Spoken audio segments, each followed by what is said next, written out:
Kata-kata dari pemain muda Juventus, Maurizio Arrivabene. Hari ini kami mempersembahkan hasil dari pekerjaan besar yang telah dilakukan di sektor pemain muda Juventus.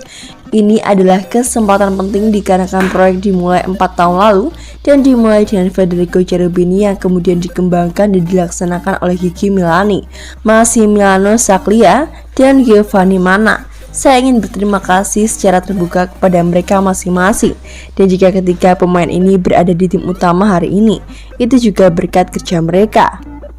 Definisi Next Gen tidak akan mengungkapkan melalui nama, namun juga sebuah inisiatif dari sudut pandang olahraga. Dia juga istilah yang lebih luas. Bagi kami, Next Gen tidak hanya berarti sepak bola, tetapi harus menjadi contoh yang harus diberikan oleh anak-anak muda ini kepada generasi baru. Artinya, dan Fabio Miretti mengetahuinya dengan baik, mengikuti ujian sekolah menengah dan melanjutkan pendidikan. Penting bagi Juventus untuk melakukan investasi yang berkelanjutan dan bermanfaat secara etis. Mengenai bursa transfer, ada strategi jitu mengenai pilihan-pilihan ini. Strategi yang juga terkait dengan para pemain muda ini. Seorang anak muda yang masuk ke dalam tim yang membutuhkan seorang mentor. Orang-orang ini perlu mengandalkan pemain yang sudah berada di level tinggi untuk membuat mereka menjadi juara. Saya tutup dengan ucapan terima kasih lainnya kepada Gianluca Pesotto, orang yang penuh tekad dan rendah hati yang telah memberikan kontribusi besar bagi karir para pemain ini. Federico Cherubini. Presentasi ini merupakan momen bagi kita untuk merenungkan proyek olahraga.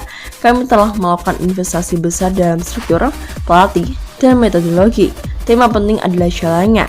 Biasanya di hari kejuaraan Primavera para pemain berada dalam keadaan limbo, dikarenakan tidak lebih dari 2-3% dari mereka biasanya mendapatkan tempat di skuad Serie A.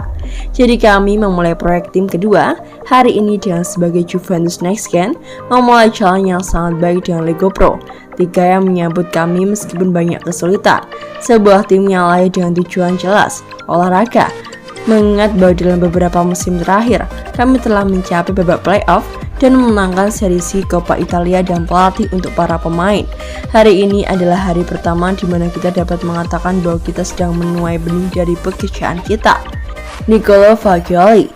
Saya mulai perjalanan saya di Juventus dengan Giovanni Nazionali, kemudian Allievi, Primavera dan U23. Lalu kemudian dipinjamkan ke Cremonese di Serie B musim lalu. Sangat mudah untuk memilih Juve. Gigi Milani membawa saya ke sini ketika saya berusia 11 tahun dan saya selalu menjadi penggemar Juventus. Saya tahu apa artinya bermain untuk seragam ini. Saya telah mewujudkan impian menjadi tim utama. Saya sangat senang ketika saya bermain di tim kedua Juventus. Itu sangat penting bagi saya. Itu sangat membantu saya dikarenakan lompatan dari Primavera ke tim utama terlalu besar. Fabio Miretti. Saya datang ke Juventus ketika saya masih kecil. Saya berusia 8 tahun dan saya sudah melalui perjalanan yang panjang di sektor pemain muda. Saya selalu menjadi penggemar tim ini. Dibesarkan di akademi membuat kami tiba di tim utama dengan siap dan sadar akan pentingnya mengenakan seragam ini. Tugas saya adalah belajar dari pemain paling berpengalaman. Ketika saya pertama kali mulai bermain sepak bola, idola saya adalah Pavel Nedved. Kemudian saya mengubah peran saya dan sekarang referensi saya adalah Kevin De Bruyne. Bagi saya, berada di sini adalah mimpi dari selama bertahun-tahun telah menjadi tujuan. Matthias Saulé. Saya sudah di sini sejak saya berusia 17 tahun. Saya ingat bahwa saya berada di sebuah acara barbecue di Argentina dengan ayah saya dan agen saya. Ada 3 klub yang tertarik kepada saya. Saya langsung memilih Juventus dikarenakan saya menyukainya sebagai tantangan. Sejak usia dini saya memimpikan hal besar seperti itu. Tujuan saya adalah membuat menambah sebanyak mungkin di Serie A. Saya baru saja mulai karir saya di tim utama. Saya tenang dan saya tahu waktu saya akan tiba. Saya selalu berlatih 100%. Salah penanganan, cedera Pogba pulih lebih lama. Allegri kesulitan tentukan susunan ke Juve. Bukan kabar baik, Juventus malah menerima kenyataan yang lebih buruk mengenai upaya pemulihan cedera Paul Pogba. Keputusan Paul Pogba terkait cara menangani cederanya ternyata kurang tepat. Pasalnya, ia tak mengalami perkembangan berarti selama menjalani metode tradisional yang dipilih. Waktu penyembuhannya malah makin molor. Juve sejatinya tak tinggal diam dengan itu. Mereka membujuk sang gelandang untuk segera naik meja operasi untuk menangani cederanya. Akan tetapi ia terus menolak. Ia bersikeras menyembuhkan cedera dengan cara tradisional yang dipilih. Menimbang perkembangan yang kurang tepat, keputusan itu bisa semakin merugikan Juve dan timnas Prancis. Bagi Juve, absennya Pogba membuat mereka kian terbatas dalam menentukan squad. Apalagi Pogba digadang menjadi salah satu solusi di lini tengah Bianconeri. Sedangkan di timnas Prancis, ia bisa saja melewatkan Piala Dunia 2022. Padahal, keputusannya menempuh penyembuhan tradisional adalah untuk menjaga peluang mainnya di event 4 tahunan itu. Pada akhirnya, tim medis Juve bisa meyakinkan Pogba untuk naik meja operasi.